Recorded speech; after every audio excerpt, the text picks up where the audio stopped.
করুন জবান খুলে, আউযু বিল্লাহি মিনাশ, একটু জোরে, বিসমিল্লাহির রহমানির রহিম। قد جاءكم من الله نور وكتاب مبين।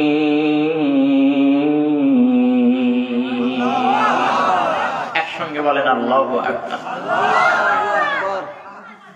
আহকামুল হাকিম রব্বুল আলামিন মহাগ্রন্থ আল কোরআনের মধ্যে স্পষ্ট ভাষায় ব্যক্ত করলেন, ও জগৎবাসী তোমরা শুনে নাও, আমি রহমান রহিমের পক্ষ থেকে তোমাদের নূর হলো মুহাম্মাদুর, জোরে কোন মুহাম্মাদুর রাসূলুল্লাহর, একটু জোরে কোন। এনাম নিতে ভয় আছে নাকি? ভয় আছে? নাম কি কারো জানাবাদ আছে? তাহলে একটু আওয়াজ দিয়ে বলেন, মুহাম্মাদুর সাল্লাল্লাহু আলাইহি ওয়াসাল্লাম হলেন নূর। আল্লাহ পাক বলেন, আমি তোমাদের জন্য নূর দিলাম। নূর কেন আমাদের জন্য দিলেন বাজান? এই যে আল্লাহ পাকের এই জমিনকে আল্লাহ পাক তৈরি করেছেন, আসমানকে তৈরি করেছেন, জমিন তৈরি করে জমিনের মধ্যে প্রতিনিধি সৃষ্টি করেছেন। এই প্রতিনিধি সঠিকভাবে পরিচালিত হবার জন্য একজন লিডারের দরকার, আর এই লিডারের নাম হলেন মুহাম্মাদুর রাসূলুল্লাহ। ইনি হলেন লিডার, নেতা। এই নেতা, এই লিডার, তিনি কি তেনার খাম খেয়ালি অনুযায়ী আমাদেরকে তার দিকে আকৃষ্ট করবেন? তিনি কি তেনার ধ্যান ধারণা অনুযায়ী আমাদেরকে তার পথের দিকে ডাকবেন? আল্লাহ পাক সেই চিন্তা চেতনার থেকেও আমাদেরকে বের করে দিলেন। তিনি তেনার খাম খেয়াল অনুযায়ী আমাদেরকে তার দিকে ডাকেন না। কালামে পাকের মধ্যে স্পষ্ট ভাষায় ব্যক্ত করেছেন, আমার পয়গাম্বার যদি নিজের মন মস্তিষ্ক প্রসূত অনুযায়ী কোন ব্যক্তিকে আহ্বান করত, অথবা আমার কথাপতন নিজ ইচ্ছা অনুযায়ী যদি ব্যক্ত করত, আমি তাকে নবী বলে ছেড়ে দিতাম না। আমি আমার শক্ত হাত দিয়ে তার কণ্ঠনালীকে চেপে ধরতাম। তাকে নবী বলে আমি ছেড়ে দিতাম না, শক্ত হাতে আমি তার কণ্ঠনালীকে চিপে ধরতাম। শুধু চিপে ধরেই ক্ষান্ত হতাম না, কণ্ঠনালীকে আমি ছিঁড়ে ফেলে দিতাম। মুসলমান ভাইজান, পয়গম্বর আরবি সাইয়্যিদুল মুরসালিন খাতামুন নবিয়্যিন, তাহলে জীবনে কখনো কোন সময় কোন মুহূর্তে একটা মুহূর্তের জন্য নিজের খাম খেয়াল অনুযায়ী কোনো কথা জবান দিয়ে ব্যক্ত করেন নাই। আল্লাহ আল্লাহ কিয়া মুবারক নাম হায়, আল্লাহ আল্লাহ মুমিনু কা কাম হায়। আল্লাহ আল্লাহ এই যে নামটা যে মুবারকপূর্ণ নাম, এই নামটা মুমিনদের কাম। এই কামটার জন্য আল্লাহর পয়গাম্বর তিনি বলেন, আমি আমার খামখেয়ালি প্রসূত অনুযায়ী কোনো কথাবতন তোমাদের কাছে ব্যক্ত করি নাই। আমি আমার যা কিছু ব্যক্ত করেছি জিবরাইল আমিন আমার কাছে বলেছেন, অতক্ষণ পর্যন্ত আমি তোমাদের কাছে কোনো কথা বলি নাই যতক্ষণ পর্যন্ত জিবরাইল আমিন তোমাদের কাছে না, আমার কাছে না আসছে। আর জিবরাইল আমিন অতক্ষণ পর্যন্ত আমার কাছে আসেন নাই যতক্ষণ পর্যন্ত আল্লাহ পাক জিবরাইলকে হুকুম না দিছেন। আওয়াজ করে বলেন সুবহানাল্লাহ। আল্লাহ পাক যখন জিবরাইল আমিনকে হুকুম করছেন যাও আমার দোস্তর কাছে, তখন পয়গাম নিয়ে দোস্তর কাছে আসছে। মোহাম্মদ হারগিজ না গুফতা, তা না গুফতা জিবরাইল, জিবরাইল হারগিজ না গুফতা, তা না গুফতে রব্বে জলিল। এতক্ষণ পর্যন্ত আল্লাহ পাকের জিবরাইল পয়গম্বরের কাছে আসেন নাই যতক্ষণ পর্যন্ত আল্লাহ পাক স্বয়ং পয়গম্বরের কাছে জিবরাইল না পাঠাইছেন। জিবরাইল এমনি এমনি সব সময়ের জন্য আসেন নাই ভাইজান। জিবরাইল হলেও ওহী নিয়ে না আর যাওয়ার কাজ তার উপরে ন্যস্ত। আল্লাহর পয়গম্বরের কাছে ওহী নিয়ে আসতেন জিবরাইল আমিনী, আল্লাহর পয়গম্বরের কাছে ওহী নিয়ে আসতেন জিবরাইল আমিনী। জিবরাইল আমিনী আল্লাহর পয়গম্বরের কাছে আসলে তখন সে পয়গম্বর আমাদের কাছে সেই খবর সাহাবায়ে কেরামের কাছে ব্যক্ত করেছেন। ভাইজান রহমান রহিম মাওলা বলেন, এমন একটা নূর আমি তোমাদের জন্য পাঠিয়ে দিলাম, আর এমন একটা কিতাবের দিক নির্দেশনা আমি সেই পয়গম্বরের উপরে নাজিল করে দিলাম। এমন একটা কিতাব, যেই কিতাবটা পড়লে সওয়াব পাওয়া যায়, বুকের মধ্যে ধারণ করলে সওয়াব পাওয়া যায়, মুখের মধ্যে লাগালে সওয়াব পাওয়া যায়। কিতাবের প্রতি যত সম্মান প্রদর্শন করবে তার শান মান আল্লাহ পাক বাড়িয়ে দিবে। জোরে কন্না সুবহানাল্লাহ। পয়গম্বর আরবি কোরআন দিয়া তাহলে আমাদেরকে জীবন ব্যবস্থা পরিচালিত করা দেখাবেন। উনি নেতা বলে ওনার মত, ওনার আদর্শ, ওনার যে একটা কথার উপরে আমাদেরকে বাস্তবায়িত করবেন তা না। কোরআন থেকে উনি কথা বলবেন, কোরআনের দিক নির্দেশনা অনুযায়ী তিনি আমাদেরকে চালাবেন।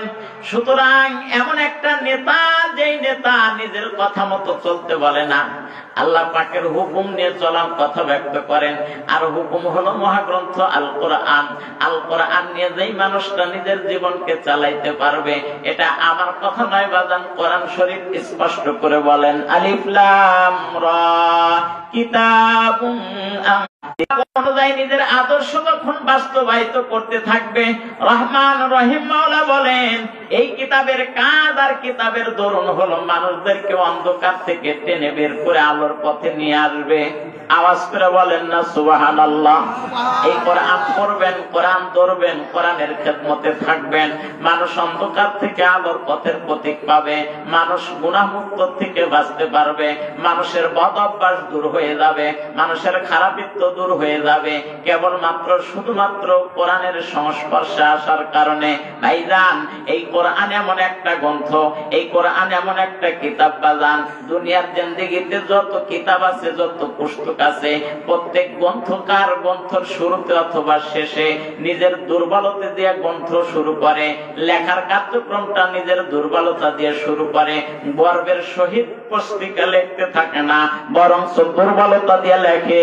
কারণ আমি মানুষ হিসাবে এর মধ্যে ভুল হতে পারে, আমি মানুষ হিসাবে এর মধ্যে ত্রুটি হতে পারে, কিন্তু আল্লাহ সুবহানাহু ওয়া তাআলা এমন একটা কিতাব আমাদের জন্য দিলেন, যিনি নিজেই গ্রন্থকার এবং নিজেই কিতাবের শুরুতে কিতাবের প্রশংসা দিয়ে শুরু করেছেন।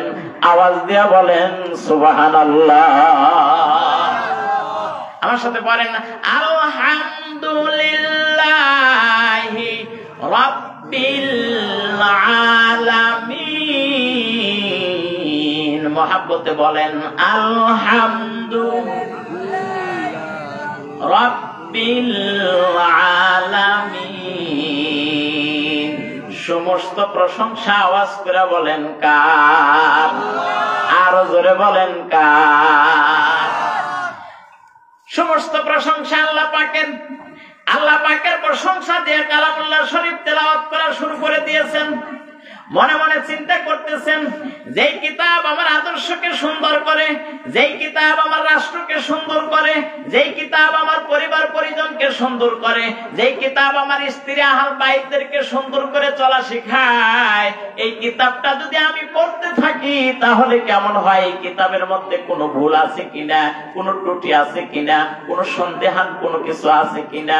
পড়নেওয়ালা এই চিন্তা মনের মধ্যে আসার সাথে সাথে আল্লাহ পাক বলেন এই চিন্তাকে দূরীভূত করবার জন্য নজর করে দেখো, সূরাতুল বাকারার শুরুতে আমি তোমার জন্য সব বন্ধ ব্যবস্থা রেখে দিয়েছি। আল্লাহ পাক বলেন যত তেলাওয়াত করবা ততই তোমার পেরেশানিটা দূর হয়ে যাবে। কেমন পেরেশানিটা দূর হবে? আল্লাহ বলেন যালিকাল কিতাবু লা রাইবা ফীহি।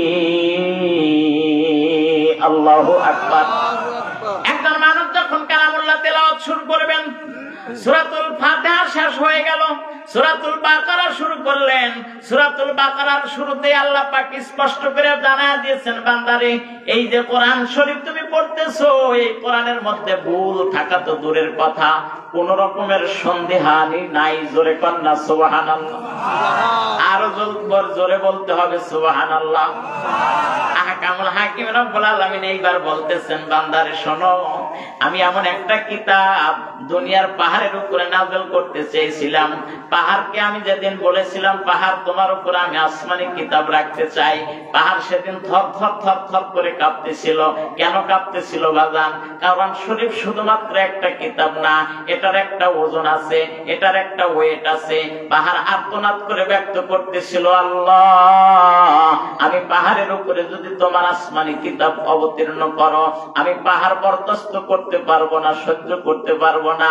আমার উপরে তুমি কোরআন শরীফ অবতীর্ণ করিও না। পাহাড়ের থেকে দরখাস্ত কবুল করা হলো। জমিনকে ডাকতে বলে, জমিন রে আমি তোমার উপরে আমার আসমানি কিতাবটাকে রাখতে চাই। জমিন আর্তনাদ করে ব্যক্ত করলো, আল্লাহ আমার উপরে তুমি কোরআন শরীফ নাযিল করিও না, অবতীর্ণ করিও না, আমি কোরআন শরীফের ওজন বরদাস্ত করতে পারবো না।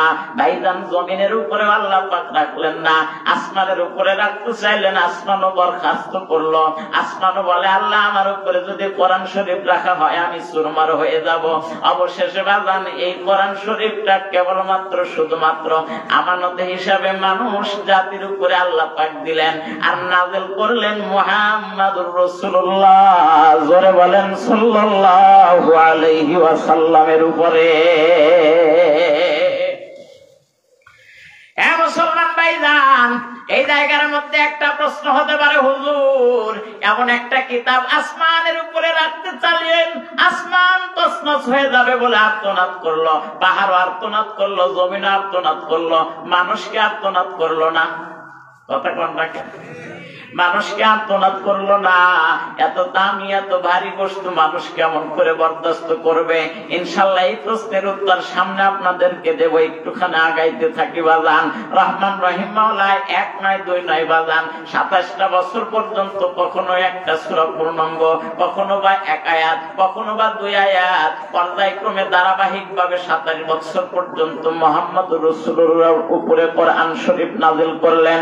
আল্লাহ বলেন, আমি يقولون افتراه قل فأتوا بسورة من مثله وادعوا من استطعتم من دون الله إن كنتم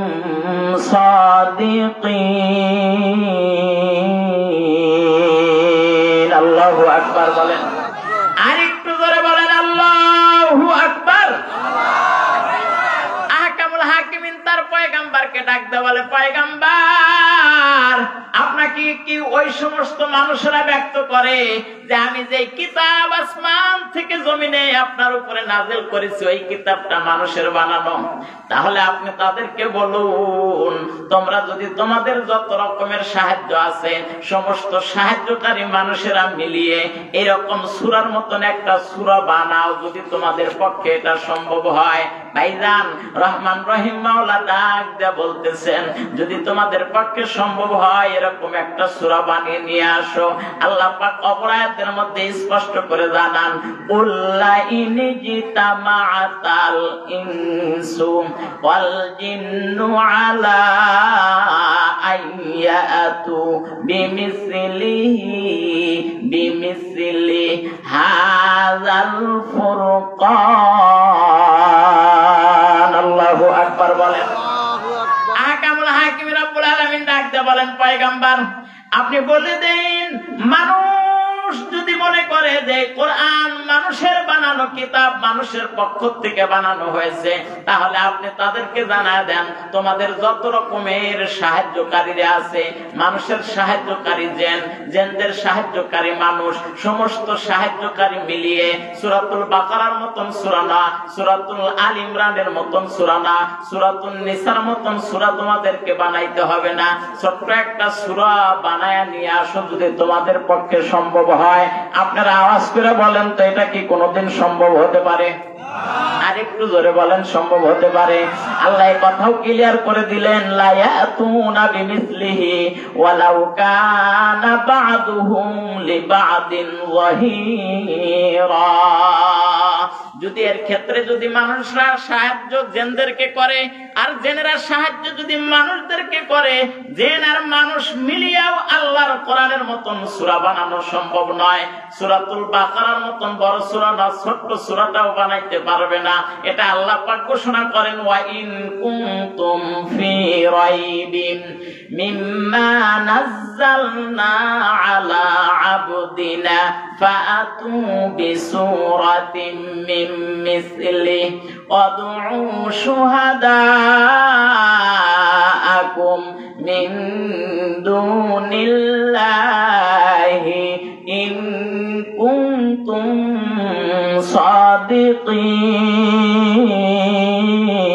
সাদিকিন। আল্লাহু আকবার বলেন। খারাপ লাগতেছে আপনাদের? এত কেবল শুরু হইতেছে, এরপরে ইনশাআল্লাহ মজা আসবে। কোরআনের আয়াত শোনার পরে যদি মনে করেন খারাপ লাগতেছে, তাহলে বোঝা লাগবে তার অন্তরে এখনো ব্যাধি। আরে এই ব্যাধি যেন তেন ব্যাধি না, এটা শুধু প্যারাসিটামল দিলে হবে না, এটা কাইটে ফেলা দেওয়া লাগবে, মানে অপারেশন। কথা কন না কে? দুনিয়ার এই জিন্দেগিতে কোরআনের চাইতে স্বাদের বস্তু, মজার বস্তু আর কিছু হতে পারে? সুতরাং কোরআন শুনে যাদের দিলের মধ্যে ঠান্ডা লাগে না, আত্মার শান্তি হয় না, প্রশান্তি মেলে না, এদের তেল আর দুনিয়ার কোনো কিছু দিয়ে প্রশান্তি মিলানো সম্ভব না। আওয়াজ করে বলেন কথা ঠিক কিনা? আসেন, আহকামুল হাকিম রব্বুল আলামিন বলেন, ইন্না সামি'না কুরআনান আজাবা ইয়াহদি ইলার রুশদি ফাআমান্না বিহি। ভাইজান, মুহাম্মদ রাসূলুল্লাহ সাল্লাল্লাহু আলাইহি ওয়াসাল্লামের কণ্ঠে কোন একটা রজনীতে এইরকম তেলাওয়াত, কোরআনের তেলাওয়াত শুনতেছিল। মুহাম্মদ রাসূলুল্লাহ কামরার মধ্যে, ঘরের মধ্যে যখন তেলাওয়াত করতেছিলেন, একদল জেনেরা পর্যন্ত সেই তেলাওয়াত শুনতে পান। এমন আশ্চর্য কিতাব জেনেরা পর্যন্ত কোনোদিন শুনে নাই। এমন কিতাব শোনার পরে জেনেরা আশ্চর্য হয়ে গেছে, এমনকি থমকে দাঁড়িয়ে গেছে। এত সুন্দর মজার তেলাওয়াত কোন জায়গা থেকে আসে একটুখানি শুনি। ভাইজান, মুহাম্মদ রাসূলুল্লাহর তেলাওয়াতটা শুনবার জন্য জেনেরা দাঁড়িয়ে গেছে। দীর্ঘ সময় পর্যন্ত পয়গম্বরের জবান থেকে তেলাওয়াত শুনছেন। জেনেরা বড় আশ্চর্য হয়ে গেছেন, এমন তেলাওয়াত জীবনে তো কোনোদিন শুনি নাই। যেই তেলাওয়াত মানুষ নয়, আমাদেরকে পর্যন্ত তেলাওয়াতের দিকে আকৃষ্ট করেছে। বেশক এটা দুনিয়ার কোন কাব্যরচিত কোন কিতাবের কথা হতে পারে না, এটা আল্লাহ পাকের পাঠানো বাণী। আমরা তেলাওয়াত শুনি ওই কিতাবের উপরে ঈমান আনয়ন করেছি। জোরে বলেন সুবহানাল্লাহ। আরেকটু জোরে বলেন সুবহানাল্লাহ। নবী সাল্লাল্লাহু আলাইহি ওয়াসাল্লাম বলেন, মান ক্বালা বিহি সাদাকা, যে কোরআন থেকে কথা বলে সে সত্য কথা বলে। ওয়া মান আমিলা বিহি উজরা, এই কোরআন যে আমল করবে তাকে পুরস্কার দেওয়া হবে। আহমান আহকামা বিহি আদালা, আর যে কোরআন থেকে বিচার করবে সে সঠিক বিচার করবে। আওয়াজ করে বলেন না সুবহানাল্লাহ।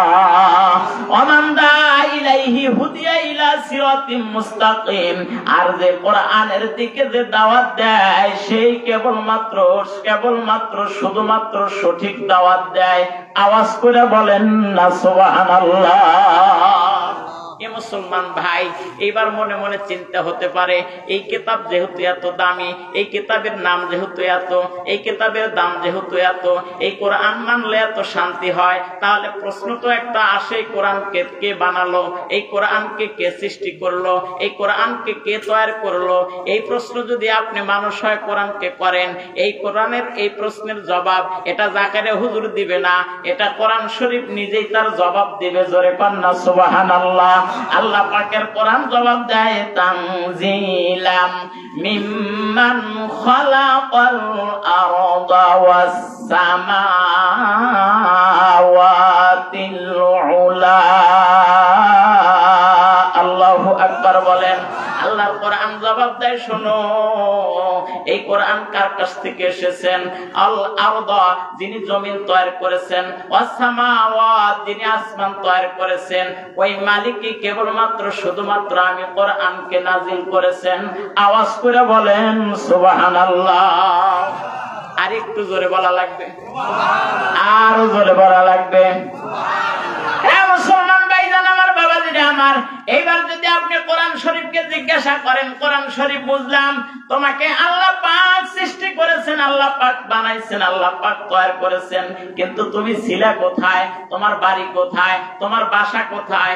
এটা যদি জবাব চান, কোরআনকে প্রশ্ন করার সাথে সাথে কোরআন জবাব দিবেন, বাল হুয়া কুরআনুম মাজিদ ফি লাউহিন মাহফুজ। আল্লাহু আকবার বলেন। কোরআন ডাকতে বলেন আমার বাড়ি হলো লোহে মাহফুজে, জোরে কোন সুবহানাল্লাহ। এ মুসলমান ভাইজান, কোরআনকে আল্লাহ পাক নাযিল করে তৈরি করে লোহে মাহফুজের মধ্যে রেখেছিলেন, লোহে মাহফুজের মধ্যে রাখলেন। ওইখান থেকে পর্যায়ক্রমে ধারাবাহিক অনুযায়ী আল্লাহ পাক পয়গম্বরের উপরে নাযিল করেছেন, ওয়া আমানু বিমা নুজিলা আলা মুহাম্মাদিন ওয়া হুয়াল হাক্কু মির রাব্বিহিম। আল্লাহ বলেন ঈমান আনো ওই জিনিসের উপরে যেটা আমি মুহাম্মদুর রাসূলুল্লাহ সাল্লাল্লাহু আলাইহি ওয়াসাল্লামের উপরে নাযিল করেছি।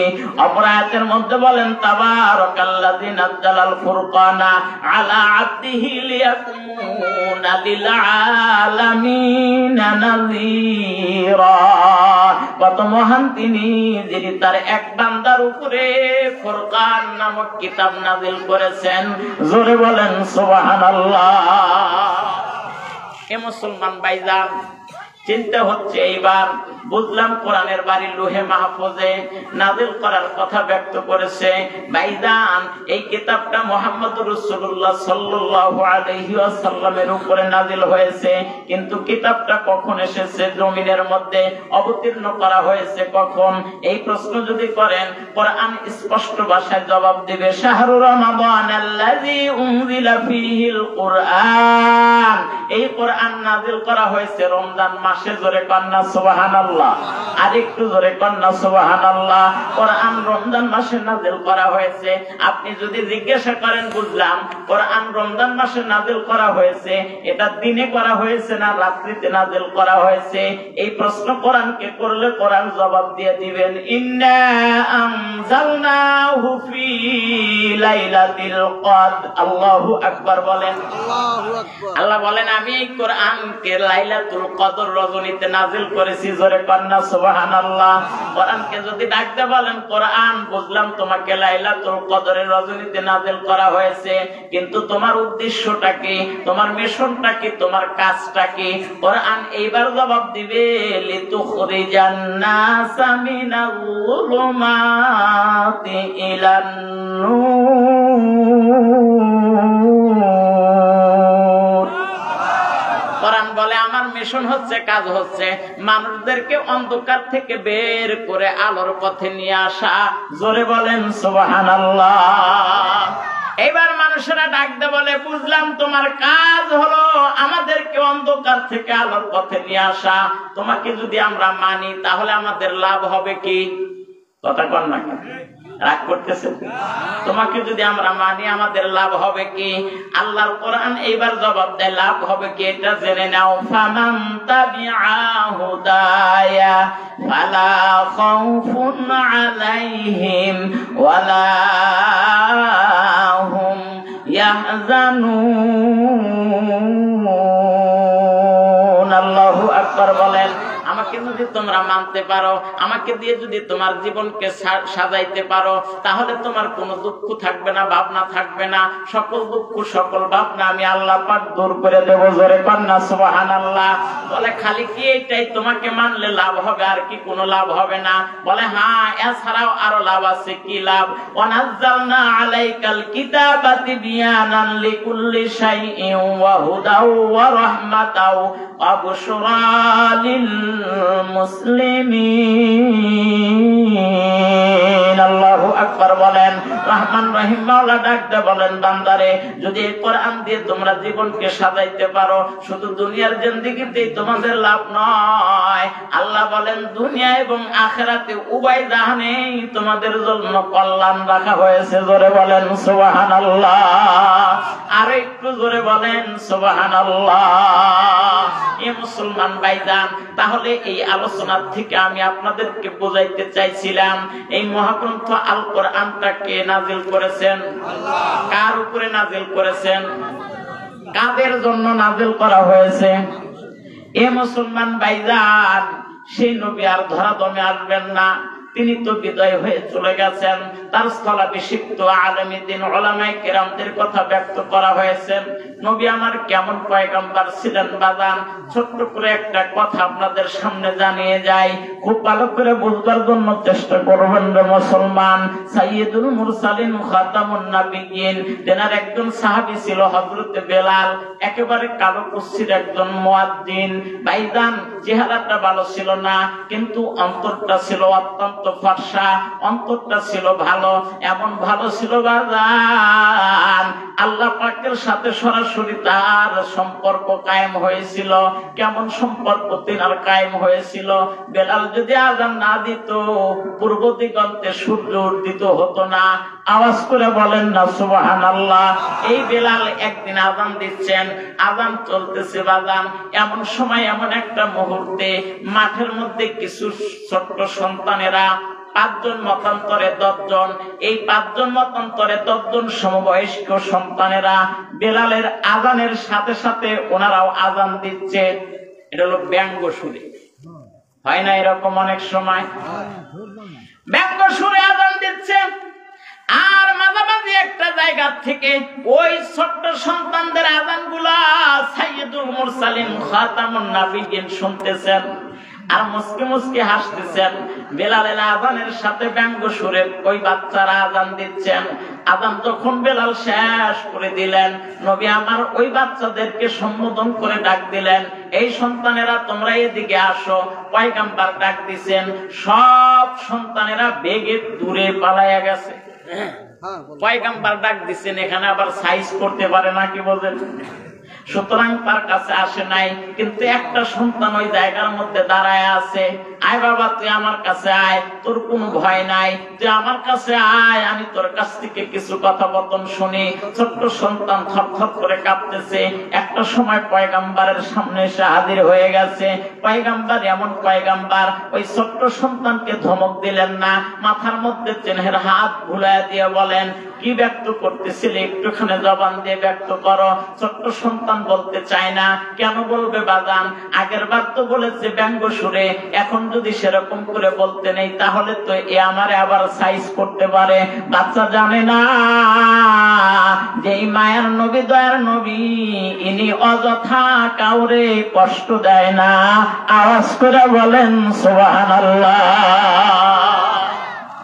এ মুসলমান ভাইজান, এমন একজন পয়গম্বরের উম্মত আমরা হতে পেরেছি, এমন একজন পয়গম্বরের উম্মত আমরা দাবি করি।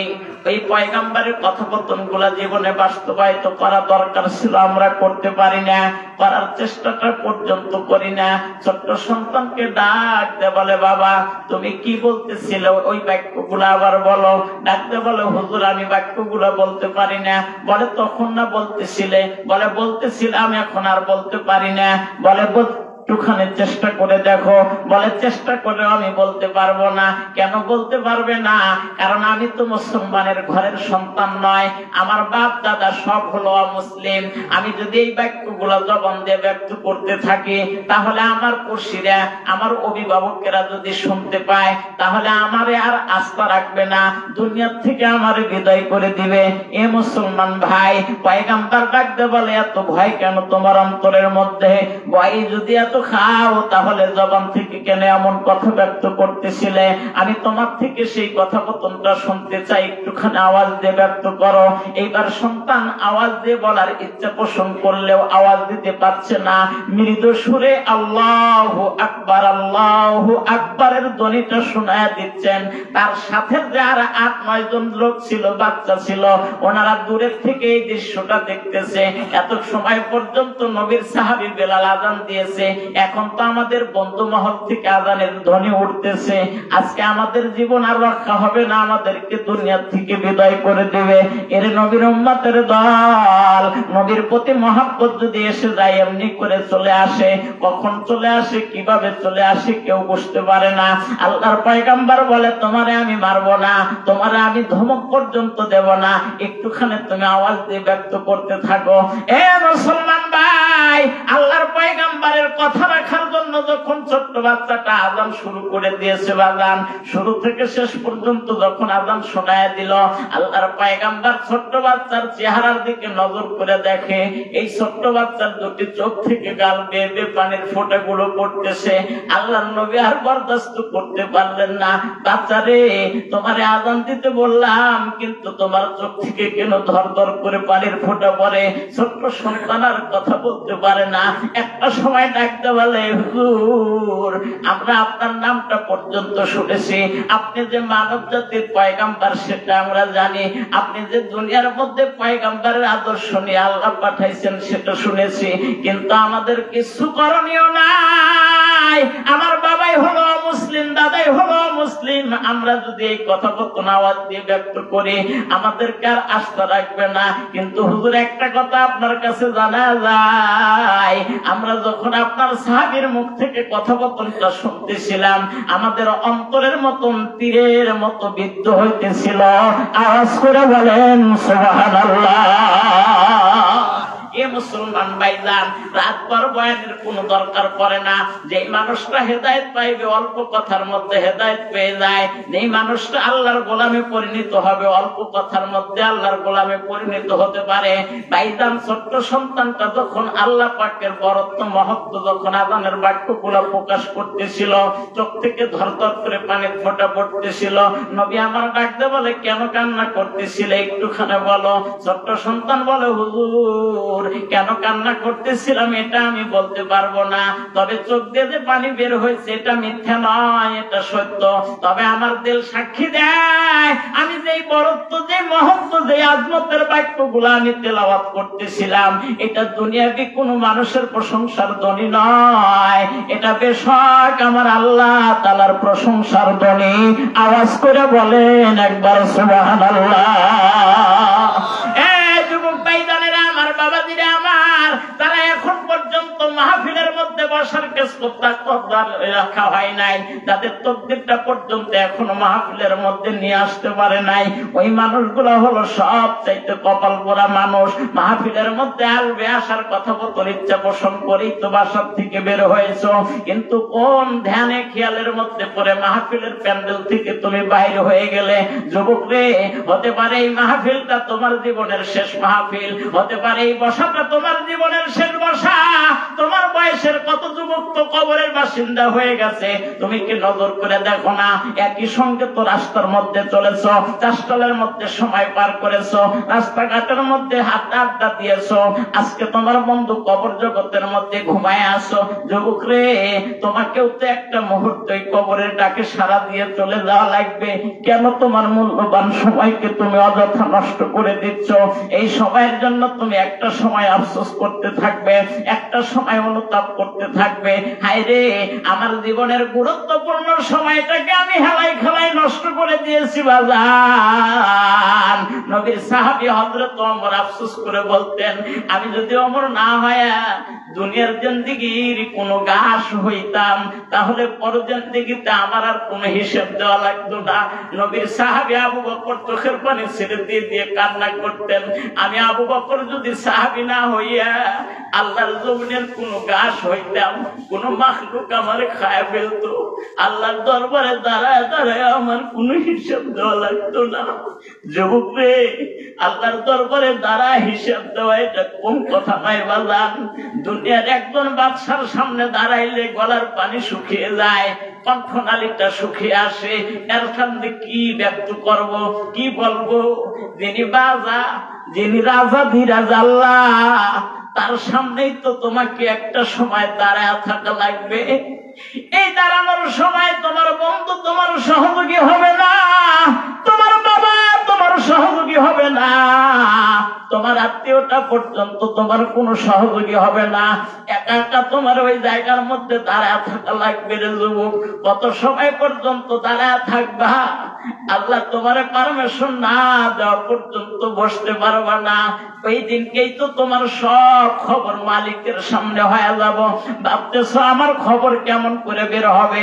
আল্লাহ ডাকতে বলেন, আলিয়াউমা নাখতিমু আলা আফওয়াহিহিম ওয়া তুকাল্লিমুনা আইদিহিম ওয়া তাশহাদু আরজুলুহুম বিমা কানু ইয়াকসিবুন। আল্লাহু আকবার বলেন, আর একটু জোরে বলেন আল্লাহু আকবার। এ মুসলমান ভাই, আপনি দাঁড়া থাকবেন, আপনার কথা বলা লাগবে না, আপনার জবানটাকে আল্লাহ পাক বন্ধ করে দিবেন। হাতের খুশির জন্য কত কি করেছেন, এই হাত সেদিন আপনার বিরুদ্ধে সাক্ষ্য প্রদান করবে।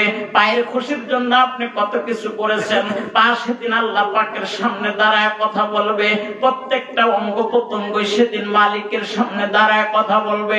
আপনি শুধু তাকায় তাকায় দেখবেন আর অনুধাবন করতে থাকবেন, হায় তোদের সুখের জন্যই তো আমি সব কাজগুলো করেছিলাম, আজকে কেন এইরকম করে মালিকের সামনে ব্যক্ত করতেছো?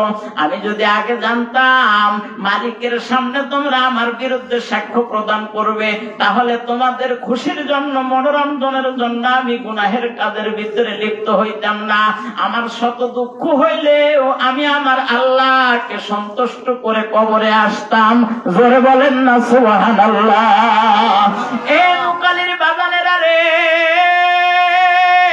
সেই সময়ের কথাটা আজকে আলেমে দ্বীন উলামায়ে কেরাম আপনাদের সামনে ব্যক্ত করেছেন। হয়তো বা ভাবতে পারেন এই সমস্ত কথা কি বানোয়াট কথা নাকি, এই সমস্ত কথা মিথ্যা কথা হতে পারে। ভাইজান, মিথ্যা নয়, বানোয়াট কথা নয়। সূরাতুল ইয়াসিনের মধ্যে স্পষ্ট করে আমার মালিক আল্লাহ পাক ব্যক্ত করে দিয়েছেন। সুতরাং সময় থাকতে আমাদের পরজিন্দিগির ফসল আমাদেরকে ফলন করা লাগবে। যদি সময় চলে যায় কান্না করে সেই সুযোগ আর আনা আমার পক্ষে সম্ভব হবে না। আবু বকর যেমন দুনিয়ার জিন্দেগিতে কান্না করেছেন, হযরত ওমর যেমন দুনিয়ার জিন্দেগিতে কান্না করেছেন, বাদান কত মেহনত তেনারা করেছেন, কত প্রাচুর্যের সম্পদের মালিক তেনারা হয়েছিলেন। এরপরেও তেনারা আল্লাহকে খুশি করেছেন। অর্ধ জাহানের খলিফা, এই পৃথিবী অর্ধ পৃথিবীর খলিফা ছিলেন হযরত ওমর। এটা কম কথা নয় বাদাম। তারপরেও তার সততা কেমন ছিলেন, তার আদর্শটা কেমন ছিলেন, তার ভালোবাসাটা কেমন ছিলেন, তার মহব্বতটা কেমন ছিলেন। রাষ্ট্র পরিচালিত করতে গিয়া কখনো বা কাউকে কোন রকমের অযথা কষ্ট দেয় নাই, রাজার মধ্যে পার্থক্য খুঁজে বেড়ান নাই, প্রজাদের অবস্থা পর্যবেক্ষণ করেছেন রাতের অন্ধকারে। এরপরেও তাহাজ্জুদের নামাজটা পর্যন্ত ছুটে যায় নাই, ফরজ নামাজটা পর্যন্ত ছুটে যায় নাই, পয়গম্বরের দরবারে যাওয়াটা পর্যন্ত ছুটে যায় নাই। আমি কেমন উম্মত হইলাম, একটু ব্যস্ততার মধ্যে পড়লে আমার মধ্যে নামাজ আসে না, একটু ব্যস্ততার মধ্যে পড়লে পয়গম্বরের সুন্নতের বেলায় আমার মধ্যে আসে না। এই যদি হয় আমার আপনার জীবন রে বাজান, তাহলে জেনে নেন, শুনে নেন, এইরকম জীবন দিয়ে পয়গম্বরের শাফায়াত লাভ করা সম্ভব নয়। একটু জিকির করে লা ইলাহা ইল্লাল্লাহ, জোরে লা ইলাহা ইল্লাল্লাহ, লা ইলাহা ইল্লাল্লাহ, জোরে লা ইলাহা ইল্লাল্লাহ, লা ইলাহা ইল্লাল্লাহ, জোরে লা ইলাহা ইল্লাল্লাহ, লা ইলাহা ইল্লাল্লাহ, লা ইলাহা ইল্লাল্লাহ, লা ইলাহা ইল্লাল্লাহ, ইল্লাল্লাহ।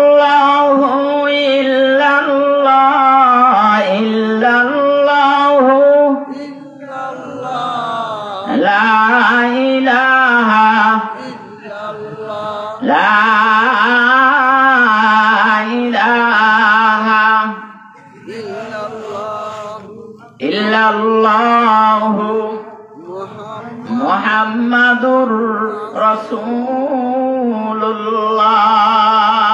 সকলেই পড়ুন সাল্লাল্লাহু আলাইহি ওয়াসাল্লাম। রাগ করতেছেন? প্রধান বক্তাকে নিয়ে এসে দেখি হয় না।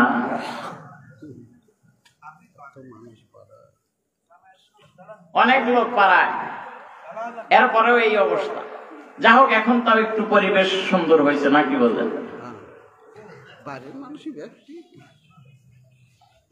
আসলে তো আমার এই পাড়ার তো দেখতেছি, দেখে আমার এই মহল্লার কারা আছেন একটু হাত তোলেন তো। দেখে এই মহল্লার কারা আছে, ছোট বড় সবাই এই মহল্লার অন্তর্ভুক্ত কারা? এই হাতে কোনা কয়েকজন, আব্দুল কাদের ভাই দেখেন, হাত নামান। আর এই বাইরের মহল্লার কারা, হাত তোলেন। এই দেখছেন, আলহামদুলিল্লাহ, হাত নামান। এরা ভাবছে আমরা তো সবার দিছি, আমাদের আবার আওয়াজ শোনা লাগবে নাকি? এরা এটা ভাবছে। এরা হলো সবচাইতে বড় বোকা। সবচাইতে বড় বোকা হবার কারণে এই অবস্থা। আসুন বাজান, আমি অযথার সময় আপনাদের সামনে নষ্ট করব না। আবু বকর যেমন চোখের পানি ছেড়ে দিয়ে কান্না করেছেন, হযরত ওমর যেমন চোখের পানি ছেড়ে দিয়ে কান্না করেছেন, বাজান আমি আর আপনি এই জায়গার মধ্যে যারা বসার সুযোগ পেয়েছি, আমাদের চোখ দুটো যাও যদি আল্লাহর দরবারে কান্না করত, তাহলে এহ জগতে এবং পরজগতে উভয় জাহানে আমাদের সফলতা আসতো। জোরে বলেন ঠিক কিনা? কিন্তু আমরা তো কান্না করতে পারি, আমাদের কান্নাটা পর্যন্ত বন্ধ হয়ে গেছে। কেমন করে কান্না আসবে? অন্তরটা তো পাথর হয়ে গেছে, অন্তরটা তো বলতে চায় না, এত শক্ত হয়ে গেছে। মালিকের দরবারে দাঁড়াইলেও মনোবেশন সেদিকে আমাদের থাকে না। এ মুসলমান ভাই, অর্ধজাহানের খলিফার কথা আমি আপনাদেরকে ব্যক্ত করতেছিলাম। এই খলিফার একজন গভর্নর ছিল, এই খলিফার একজন গভর্নর ছিল, ওনার অধীনস্থ একজন লোক ছিল, তেনার নাম ছিলেন সাইদ ইবনে আমির। নবীর একজন সাহাবী। উনি ছিলেন একেবারে গরিব মানুষ, কিন্তু ওনার আমল ছিল ভালো। কিরকম ভালো ছিল বাজান? এমন ভালো আমল ছিল, আমিরুল মুমিনিন খুশি হয়া তাকে ইয়ামান দেশের গভর্নর হিসেবে নিযুক্ত করেন। জোরে কন্যা সুবহানাল্লাহ। আমল ভালো দেখে গভর্নর হওয়ার নিযুক্ত করে। আর আমাদের মধ্যে যার দাঙ্গা হাঙ্গামা বেশি তারে আমরা নেতা মানি। কথা কন, দাঙ্গা হাঙ্গামা যার বেশি তারে নেতা মানি, লাঠির জোর যার বেশি তারে পদে রাখি। মুসলমান ভাইজান, সাহাবায়ে কেরামের সাহাবীর দিকে নজর করে দেখেন, পয়গম্বরের সাহাবীর দিকে নজর করে দেখেন। তেনারা লাঠি দেখে বিচার করে নাই, গোষ্ঠীর লোক সংখ্যা দেখে বিচার করে নাই, তেনারা বিচার করছেন আমল দেখে। তেনাদের বিচার ছিল আখলাক দেখে, কি পরিমাণ কোরআনের আমল করতে পারে, কে কি পরিমাণ পয়গম্বরের সুন্নতের আমল করতে পারে। যার যত আমল বেশি হবে তার নাম দুনিয়াতে বড় পদের মধ্যে থাকবে। এ মুসলমান ভাইজান, অর্ধজাহানের খলিফা রাতের বেলায় ঘুমাইতো না। মারহাবা কর। অর্ধজাহানের খলিফা রাতের বেলায় ঘুমাইতো না। না ঘুমায়া রাষ্ট্রের মধ্যে ঘুরে ঘুরে দেখতো যে আমার রাষ্ট্রের অবস্থাটা কেমন, পর্যবেক্ষণ করত। এখন তো ঘুমায়া শান্তি নাই, আছে নাকি? ঘুমাইলেই গরু বাছুর নিয়ে যায়, ছোটখাটো জিনিসগুলা নিয়ে যাচ্ছে। আর একদিনকে শুনলাম এরকম একটা জিনিস নিয়ে গেছে, কইলাম না আপনারা বুঝলেন, ওই যে ভাই পাওয়া ফেলাইছে। মুসলমান ভাই, গাছের ফসল পর্যন্ত নিরাপদ না নিয়ে যাচ্ছে। কারা এগুলা নিচ্ছে? কারণ এগুলা যারা নিচ্ছে তাদের পরজিন্দিগির ভয় বেশি, নাকি বলেন? রাতের অন্ধকারে ওমর খেলাফতের দায়িত্ব পালনকালে পাহারা দিতেন। রাষ্ট্রের মধ্যে ঘুরতেন ফিরতেন, কোন মানুষটা অবজ্ঞার মধ্যে আছে, কোন মানুষটা অনীহার মধ্যে আছে, কোন মানুষটা কষ্টের মধ্যে আছে। আজকে রজনীতে মুরপথ দিয়ে চলতেছে বাজান, রাতের বেলায় রাস্তার সামনে কোনো বাড়িঘর দেখা যায় না। হঠাৎ চলতে চলতে একটা টিম টিম করে বাতির আলো তার নজরে পড়লো। এই মরু প্রান্তরে এই টিম টিম করে বাতি জ্বলতেছে, কারণ কি? বেশক যেহেতু বাতি জ্বলতেছে, ওই জায়গার মধ্যে কোনো মানুষ অবস্থান করে। দেখি তো সেই জায়গার মধ্যে যাই। গভীর রজনীতে আস্তে আস্তে করে যখন সেই জায়গার মধ্যে চলে গেছেন, সেই জায়গার মধ্যে যাওয়ার পরে আমিরুল মুমিনিন খলিফা ওনার কর্ণকহরের মধ্যে শুনতে পাইলেন তিনটা বাচ্চা রাতের অন্ধকারে গুনগুন গুনগুন করে কান্না করতেছে। বলে বলেন মারহাবা। রাতের অন্ধকারে কান্না করে। আমিরুল মুমিনিন থমকে দাঁড়িয়ে গেলেন। রাত্র গভীর হয়ে গেছে। এই গভীর রজনীতে কেনই তাঁবুর মধ্যে থেকে কান্নার আওয়াজ আসে? ধীর পায়ে যখন তাঁবুর কিনারা চলে গেলেন, নিকটবর্তী চলে গেলেন, উঁকি মেরে দেখেন বাচ্চা তিনটা মায়ের কিনারায় বসে বসে হাউমাউ করে কান্না করে আর ডাকতে বলে, আম্মা জান, আর কত সময় পর্যন্ত আমরা ধৈর্য ধারণ করব? আর কত সময় পর্যন্ত আমরা অপেক্ষা করব? আপনি সেই কখন থেকে বলতেছেন একটু ধৈর্য ধরো, তোমাদের জন্য খাবার হচ্ছে। আম্মা জান, আর তো বরদাস্ত করতে পারি না, সহ্য করতে পারি না, আমাদেরকে তাড়াতাড়ি করে খাবারের বন্ধ ব্যবস্থা করে দেন। এই যে গভীর রজনীতে সন্তানেরা মায়ের কাছে খাবার চাইছে বাজান, এই খাবার মা যে দিতে না পারার কি জ্বালা, এটা আমি আপনি বুঝবো না। যেই মানুষটা সন্তানের দাবি পূরণ করতে পারে না, ওই বাবা জানে সন্তানকে দাবি পূরণ করার না করার কি কষ্ট, ওই মা জানে সন্তানের দাবি পূরণ না করার কি কষ্ট। আমি এক মুঠো খাবার দিতে পারতেছি না এই গভীর রজনীতে। আজকে 3 দিন হয়ে গেল, সন্তানকে শুধু আশ্বাস তৈ করে যাচ্ছি, আশ্বাস তৈ করে যাচ্ছি। এ মুসলমান ভাই, মার বরদাস্ত করতে পারে না, চোখের পানি ছেড়ে দিয়ে কান্না করে জবান ফুটে বলেন, বেটারে, আজকে 3 দিন হলো এই জায়গার মধ্যে এসেছি, কেমন দেশের বাদশাহ আমাদেরকে একটা বারের জন্য খবর নেওয়ার জন্য আসলো না? আওয়াজ করে বলেন মারহাবা। আমিরুল মুমিনিন হযরত ওমর পায়ের নিচ থেকে মাটি সরে গেছে। আজ 3 দিন হলো এই জায়গার মধ্যে এনারা রয়েছে, অথচ আমি ওমর এদেরকে খবর নিতে পারি নাই। আস্তে করে সেখান থেকে বিদায় নিয়ে চলে আসলেন, বাইতুল মালের দরজা খুললেন, খাদেমকে ডাকতে বলেন, খাদেম, একটা বস্তা নাও, বাইতুল মালের সম্পদের মধ্যে উঠাও, কিছু আটা, কিছু গম, কিছু চিনা, কিছু তোল, এগুলো ভর্তি করে যখন একটা বস্তা পরিপূর্ণ করলো, খাদেমকে ডাকতে বলে, খাদেম রে, আমার মাথার মধ্যে উঠায়া দাও। খাদেম ডাকতে বলে, হুজুর, মনে কিছু নেবেন না, আমি তো মাল সামানা বহন করার জন্য তৈরি আছি, আপনি কেন এই মাল বহন করে নেবেন?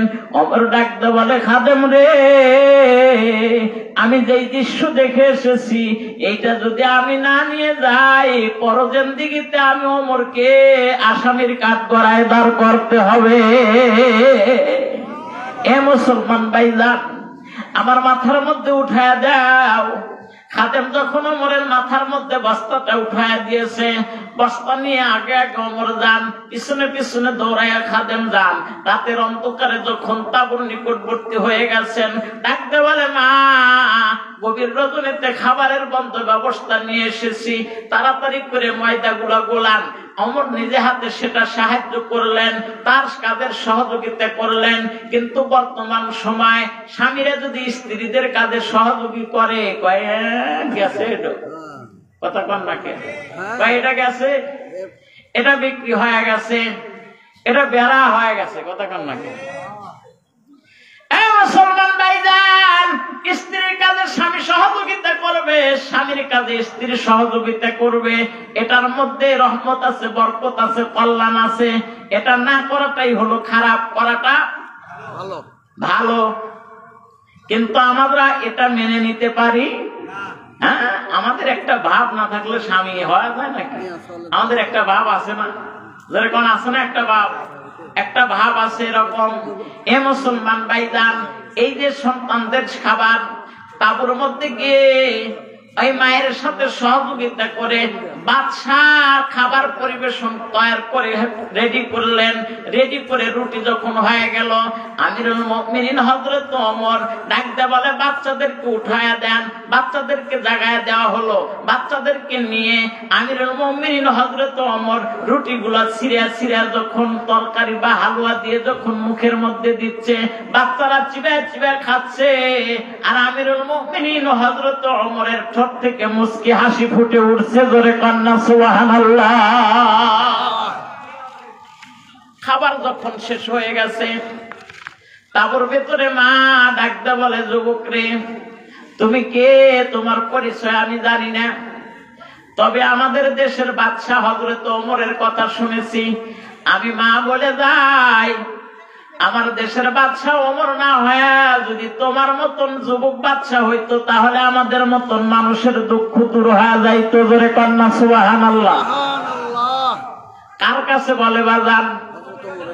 ওমরের কাছেই বলতেছে, বাবা, যদি আমার দেশের বাদশাহ ওমর না হয় তোমার মতন যুবক হইতো, তাহলে আমাদের মানুষগুলার কোনো দুঃখ থাকতো না। আমি হইলে ওই জায়গায় কি বলতাম? আমি সেই জায়গায় হুজুর, চিনতেছেন না?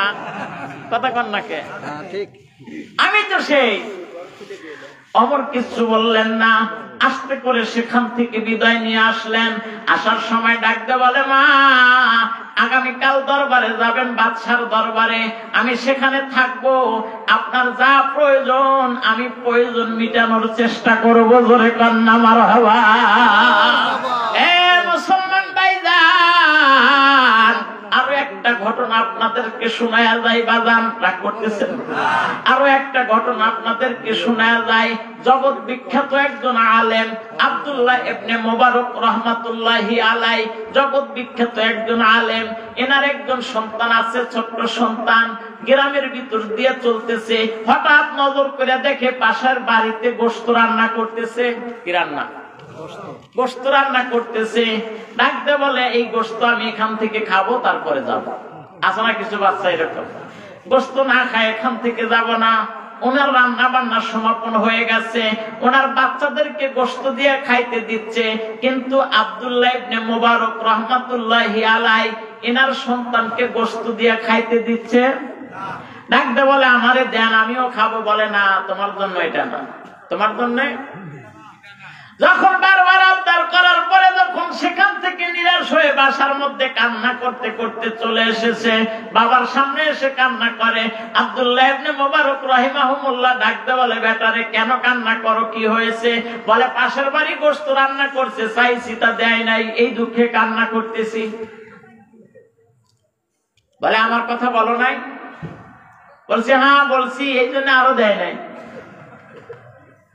আমার কথা বলার পরে আরো দেয় নাই। আগে মানে যাও বসতে দিছিল, এখন আর বসতেও দেয় নাই। ছোট্ট সন্তানের হাতের আঙ্গুলটা ধরে বাপ বেটা একসাথে রওনা দিয়েছে পাশের আঙ্গিনায়। যা দেখো, ওই পাশের আঙ্গিনার মহিলাটা এখনো চুলার উপরে বসা, সন্তানেরা খানা খায়। ডাকতে বলে, তুমি কি আমারে চেনো? বলে, হ্যাঁ, আপনি এই জামানার বড় আলেম আব্দুল্লাহ ইবনে মুবারক। আমার সন্তান তোমার রান্না করার গোশতর আবদার করেছিল। বলে, হ্যাঁ করেছিল। দেও নাই কেন? দেও নাই কেন? বলে, হুজুর মনে কিছু নেবেন না, যেটা আমার জন্য জায়েজ সেটা আপনার সন্তানের জন্য না জায়েজ।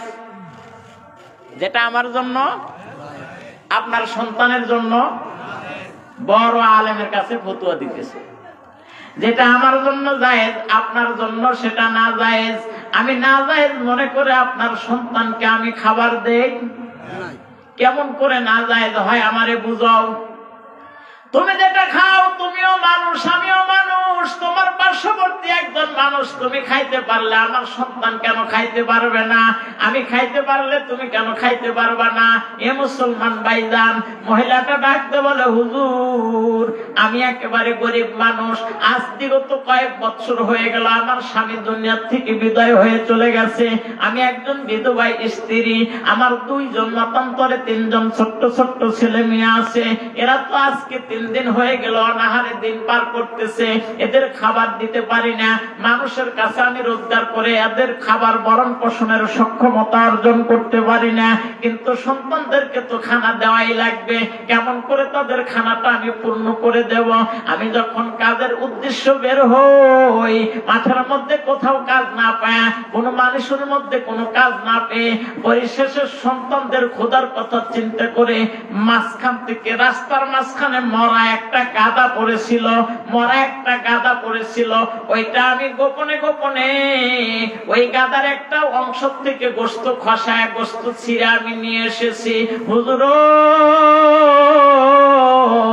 এই গোস্ত রান্না করে আমার সন্তানদেরকে আমি খাইতে দিচ্ছি, এটা আমাদের জন্য জায়েজ হলেও আপনার সন্তানের জন্য জায়েজ না।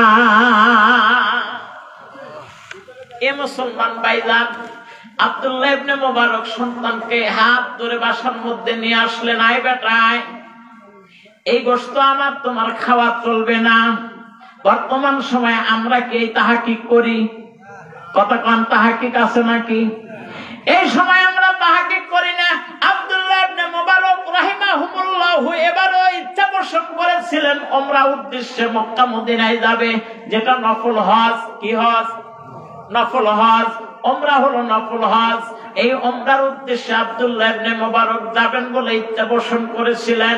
ঘরের মধ্যে প্রবেশ করে মনে মনে চিন্তা করে, আমি উমরায় যাব না, আমার পড়শি, আমার নিকটস্থ মানুষ আজকে কয়েকদিন হলো অনাহারে দিন পার করতেছে, রাত পার করে দেয়, সন্তানদের নিয়ে চলতে পারে না।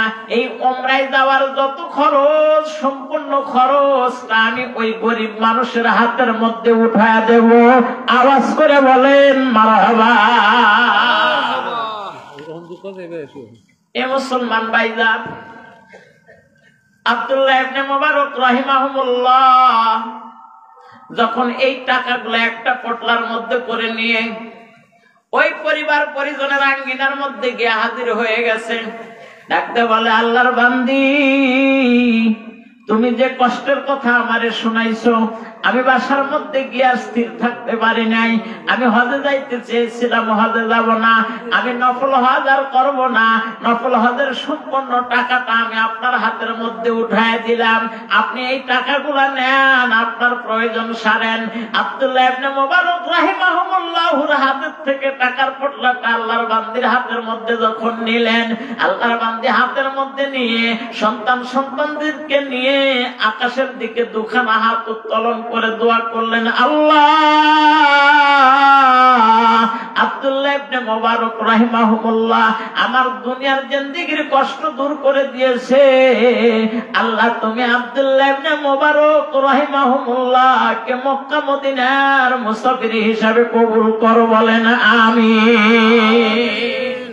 আব্দুল্লাহ ইবনে মুবারক ডাক দে কয়, এ দোয়া করে আর কাজ হবে? এ দোয়া করে আর কাজ হবে না। কেন কাজ হবে না? বলে, টাকা তো আমি আপনাকে দিয়ে দিয়েছি, আর আমি যাবো না বলে আর নিয়ত করছি, সুতরাং এই দোয়া করার আর কোন দরকার নাই। আল্লাহর বান্দি ডাকতে বলে, হুজুর, আমি হইলাম দোয়া করার মালিক, কবুল করার মালিক হলো কে? আর একটু জোরে বলেন, কে? কবুল করার মালিক হলো আল্লাহ। আমি দোয়া করার মালিক, দোয়া করলাম, তিনি নিবেন কি নিবেন না সেটা হলো তার জিম্মাদারিতে। এ মুসলমান ভাইজান, আব্দুল্লাহ ইবনে মুবারক রাহিমাহুমুল্লাহ বাসার মধ্যে চলে আসলেন। কামরার দরজা, ঘরের দরজা বন্ধ করে দিয়ে রাতের আমল করতেছেন, ওজিফা আদায় করতেছেন। আমরা তো রাতের আমল করি? রাতের আমল আমাদের নাই। আমাদের রাতের আমল আছে বড় মোবাইল। কথা কন নাকি? রাতের আমল হলো আমাদের বড় মোবাইল। কিসের রাত্রি একটা, কিসের রাত্রি দুইটা, দুইটা তিনটা পর্যন্ত বড় মোবাইলে অনলাইনে আসি।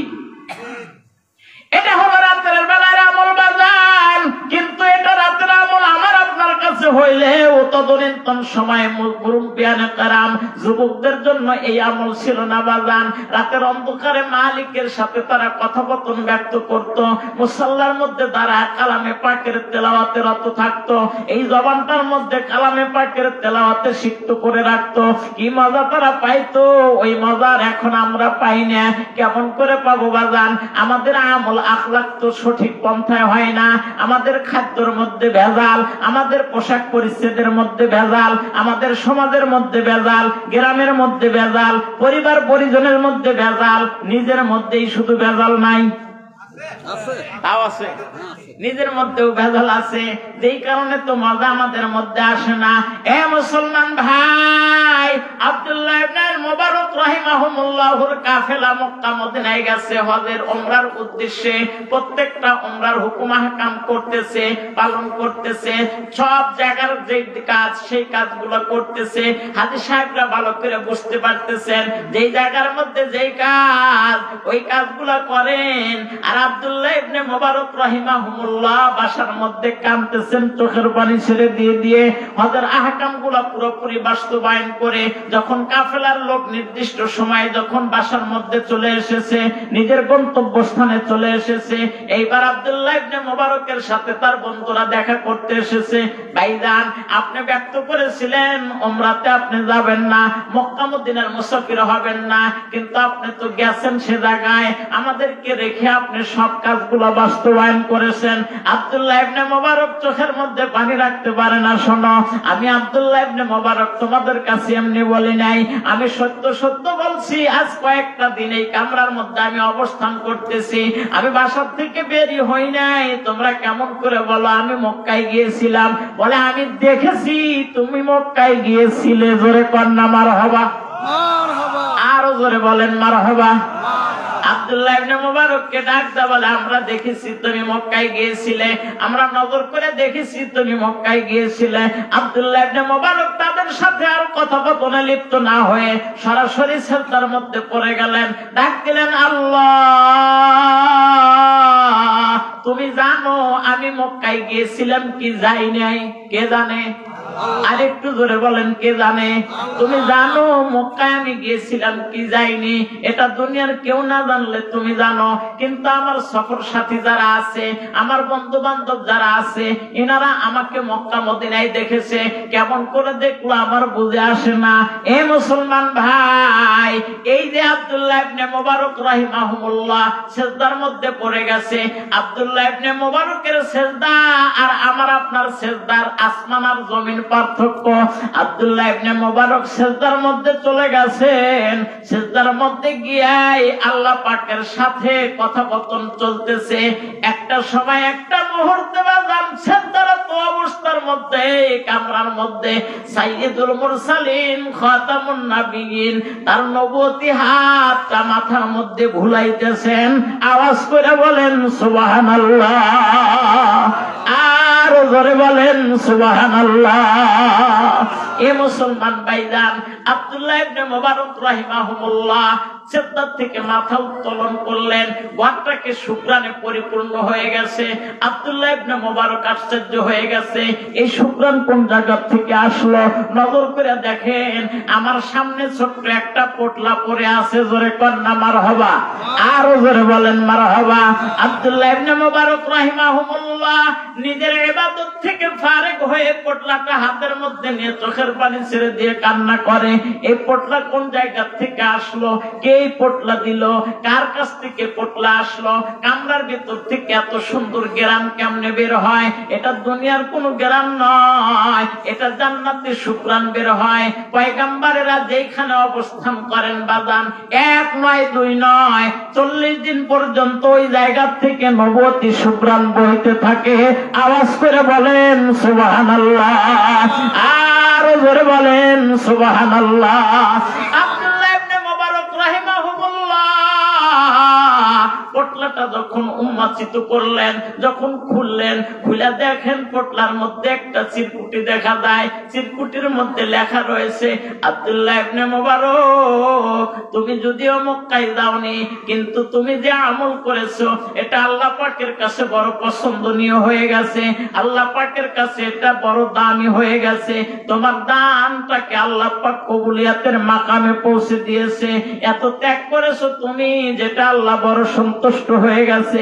এই জন্য একজন ফেরেশতাকে তোমার সুরুত দিয়েছেন, একজন ফেরেশতাকে পুরোপুরি তোমার সুরুত দান করেছেন।